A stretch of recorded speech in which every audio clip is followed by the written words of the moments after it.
Hello' and guys, good evening. সকলো কি খবৰ? আশা কৰোঁ সকলো ভালে আছে। মই হ'লো বুবুল লোহাৰ, আপোনালোকলৈ আন এইটো ভিডিঅ'লৈ স্বাগতম জনাইছোঁ। তো ইয়াত দেখিছে লেট্ৰিন বাথৰুম বনাই আছিলে। তো আগত মিস্ত্ৰীকেইটাই কৰি আছিলে। ইয়াত দেখিছে কিমান ওপৰত এই কুমুদ পাইপৰ বাটটো কিমান ওপৰত থৈ দিছে। ইয়াত এতিয়া দেখিছে আমি দুইটা গুঠিব লাগিব। এই চাইডে দুইটা গুঠিব লাগিব, তেতিয়াহে কুমুদটো আছে আপোনাৰ 10 ইঞ্চি। তাকে সেই 10 ইঞ্চি মিলাবলৈ কাৰণে আমি ছাইডত 2 ইঞ্চি দুইটা গুঠিব লাগিব। গোটেইকেইটাই চেম্বাৰে একেই দেখিছে। ইয়াতো গুঠিব লাগিব। তাৰপিছতে দৰ্জাখন থৈছে আপোনাৰ 2.5 ফুট থাকে দৰ্জাখন, কিনি অনা দৰ্জাখন। তো সেই 2.5 ফুটেই থৈছে সিহঁতি, অকণমানো গেপ নাই থোৱা।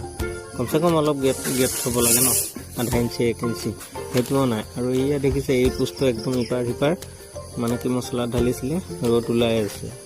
আৰু এইটো